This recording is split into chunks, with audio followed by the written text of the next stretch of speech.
A very good afternoon to everyone. And today the session is going to be on building our own resilience. And those of us who are parents, this is a really important aspect because our children look towards us as to how resilient we are as a parent. How do we recover from setbacks? How do we manage difficulties? How do we handle conflicts or not getting what we want? Or when we're in a entanglement with them, how do we resolve it? How do we resolve differences with our spouse and our family members and friends? They are watching and they are learning and they're also judging. So children, as they get older, especially past about 8 to 9 years old, they start to form their opinions. And when they become a teenager, they become very judgmental. So when we try to teach teenagers and we are not role modeling what we are teaching them, they will just look at us and say, hypocrite. Or they'll look at us and say, you can't even do it. So how can you expect me to believe you? And if we want our kids to be able to grow up, not just to become successful in terms of getting a job and accumulating wealth, but also knowing how to be happy. Because what's the point of earning all that money and even having a big title, fancy car, home, but they don't know how to be happy? So they're looking to us whether we are enjoying life, whether we are loving life, or are we complaining and criticizing and blaming? And then they're going to look to us and say, hey, that's what life is going to be when I grow up. What do I have to look forward to? Mom and dad tell me that I need to study hard, work hard, so that I'll be successful. But when they look at us and our success just means that we have a nice home, we have money to spend, but we are in conflict with people, we don't get along, and we're not happy. This doesn't give them a very bright outlook. So building our resilience is a necessity to be a role model for our children and also for our own well-being. It is our responsibility, not someone else, to make us happy. I'm just going to share some slides right now.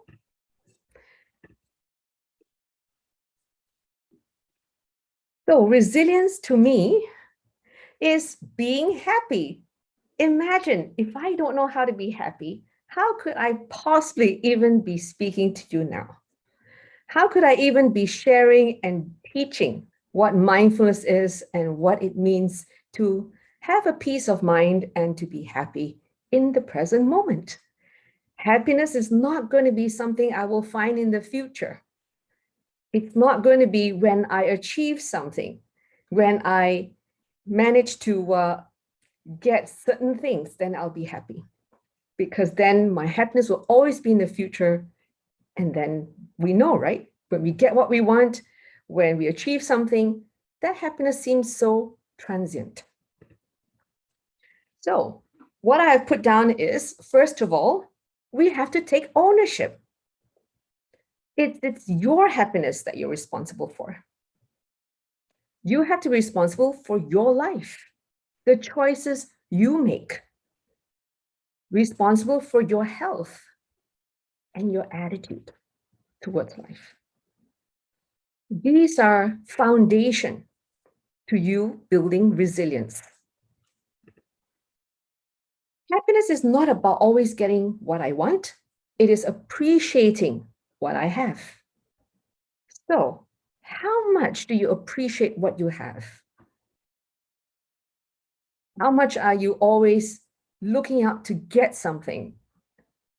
And then as you know, you get it. Yes, you feel happy for a while, including people who are so happy they found a job.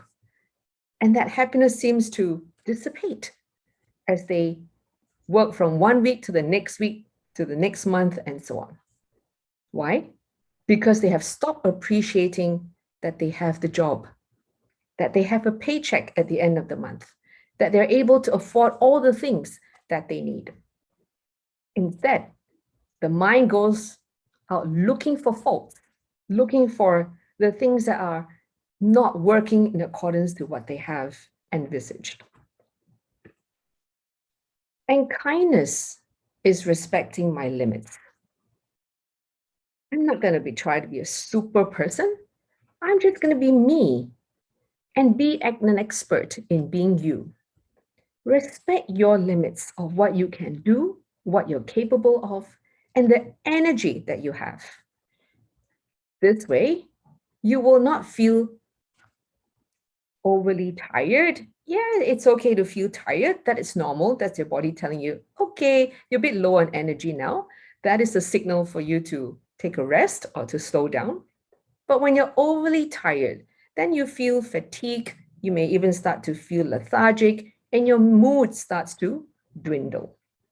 So, kindness is really respecting your limits. And this is part of resilience, not pushing yourself too hard. So, when you do this, you will then start to respect other people's limits, especially your children, not to push them beyond what they're capable of. Instead, is to recognize their talents and their abilities and encourage them, empower them with your encouragement instead of being critical of what they're not able to do. That is not respecting their limits. It may be different at work because sometimes people sign up for a job that's bigger than them. And then their limits leave behind a big gap between what they're able to do and what they promise what they can do. If this is the case, then go to your boss and said, hey, I need a smaller scope. It's okay to reduce my salary. That is being kind to yourself.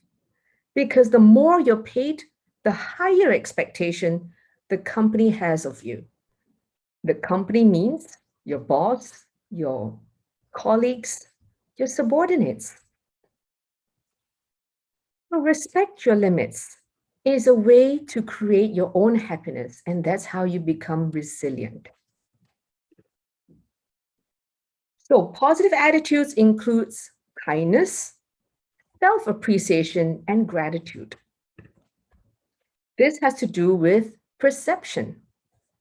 How do we create positive attitudes, develop them, cultivate them to the point that it becomes just automatic in us? Attitudes come with realism. What do you focus on? Okay. Do you focus on the gains in your life, which you have gained so much, including from adversities, where you gain very useful and beneficial lessons? If you look for what you have benefited in terms of lessons, life is a lifelong university. It is not just going to this physical university and going to the campus that you are learning. We are continuously learning. And there's so much to gain when we crystallize all the lessons that we learn out of life, both from our successes as well as from the adversities in life, the difficulties. Even when you meet someone difficult, you are learning. You are finding out your own limitations of what you're able to handle. Some people can handle very difficult people, and some people can only handle mildly difficult people. And that's why people are paid differently, because the more difficult people you can handle, that means the more skillful you are. And this doesn't come as a natural talent, it comes with practice. So there are many gains in life when we look at how we can benefit from each encounter, whether it's an easy or difficult encounter. Loss is part and parcel of life. Just as we gain a new family member, we will also lose family members because that's the nature of life.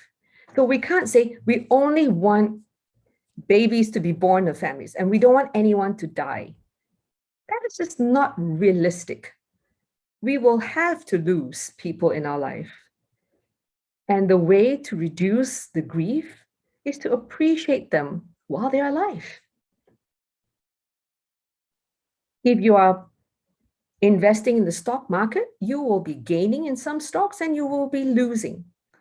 If you're investing in high risk products, then chances are the loss could be high because there's no such thing as high risk and, sorry, what I mean was high gain and low risk. Okay? Blame versus praise. We all crave for praise, even though not everyone knows how to be gracious when they get a praise, but there is this desire to be praised. And it feels good to be praised. So celebrate that when you get a praise. Instead of saying, no la, I'm just very ordinary. Please don't do that to yourself. When someone praises you, just say, thank you, and feel that glee, that delight that's in your body. Now we are adverse to blame. Now, when we get praise, we are also bound to get some blame. After all, haven't we ever blamed someone and then find that, oops, that person wasn't the one at fault? Or I have put the wrong blame on the wrong person. So when you get blamed, just take it as, yeah, it's okay, because blame or getting praise, we will get one of the two at different times. So if we're very afraid of being blamed, being criticized, then we're setting ourselves up for defeat. When blame comes to us, is to be able to respond by saying, is there any truth in it?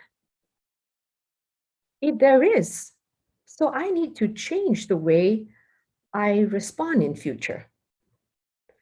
I need to upskill. I need to learn how to handle it better next time. That is looking out for the lessons in life, and that's how we grow.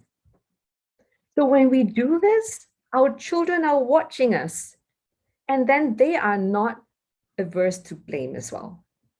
Even sometimes they get scolded for the wrong thing, they would say, maybe part of that scolding was right, and maybe 80% wasn't right. But I'm okay. I'm not going to be so thin-skinned that I can't take the whole scolding and just pick the bits out that make sense. And when we praise them, better to praise their actions rather than praise them as a person. For example, if they did something well, or you've been encouraging them to do something and if finally they do it, is to say, wow, well done. Wow, that was really good. That was good effort. So proud of you. Somehow parents are very afraid of or very stingy in saying, I'm proud of you. It's like as though if I say I'm proud of you, then the child will stop putting more effort. And that's not true. I have found that to work very well. Even when my kids didn't do so well in school, and I said, well, I'm proud of you for what you have managed to achieve with the effort that you've put in. And that really motivates them instead of, mom is so critical. Mom never appreciates me. So remember, even to yourself, is to praise yourself for efforts you put in, for achievements that you have made, that you have managed to put so much effort to gain. So you don't need to wait for other people to praise you or acknowledge you. Do it to yourself. After all, you are the one who knows everything that you've managed to achieve. This is part of self-appreciation. And if somebody blames us and it wasn't fair, just say that, yeah, it's okay, Sometimes we get blamed for things that we didn't do. That's life, and move on. Of course, if we can correct it and say, excuse me, I think you may have mistaken. And is to realize that maybe in that moment of getting blamed because that person was angry may not be the moment to offer clarification. Wait for another time. It doesn't matter that the person thinks you're responsible for a day, 2 days. I have been blamed for things that I didn't even do at all. And then I realized that over time, even a year later, they found out the truth. So be it. No big deal. And the third is pain and pleasure. So we can't be living life only wanting pleasure because pain is the moment between two moments of pleasure. That's how life is. Even to give you a simple example, like, wow, maybe you got some favorite foods. For some of you, maybe durian or curry or whatever your favorite dish is. And because it's your favorite dish or food, you start to eat a lot, right? And that is so pleasurable. But you notice that after, if you keep scoffing yourself, the pleasure turns to pain because the stomach is so bloated and you feel like, wow, this is no longer pleasure. And then maybe you might get some discomfort in your stomach a few hours later and you have to go to the toilet. And when you go to the toilet, it's so pleasurable because it's like, oh, the pain is relieved. Yeah. And a few hours later, you'll be hungry again. And then when you eat again, it will be pleasure. So life is full of switching between pleasure, pain, pleasure, pain. And each of these periods are transient. So you don't need to worry about, oh, this is such a terrible time. This is such a unpleasant period or unpleasant situation because it will dissipate. Something else will come in. So focus on being present because even whatever is painful, it's transient. And whenever it's pleasurable, savor it because it is also transient. And the other aspect that we need to be aware of is honor and disrepute, because we will get honored, we will get respect, we will have good reputation, we will get praise, but there's also the opposite. We could be discredited, we could be shamed, we could be humiliated, and that will happen whether it's to us or anyone else. Sometimes we think very well of someone, and then our mind changes because someone whispered in our ears that, oh, that person is actually not such a nice person. I tell you what happened, right? So there is these people who are negative influencers, and then we start to see the bad in them, and we start to get into this gossip. Same, that's going to happen to us too. It's going to happen to other people. It's going to happen to your children. So if we can rise above it and says, you know what, it's okay, whatever people say, because more importantly is that you know yourself, what you're made of, what you really are. And there may be moments that you're mean because you're angry, is to let go of those moments as quickly as you possibly can and come back to the person that is being kind. And that way you reduce your own self-damage.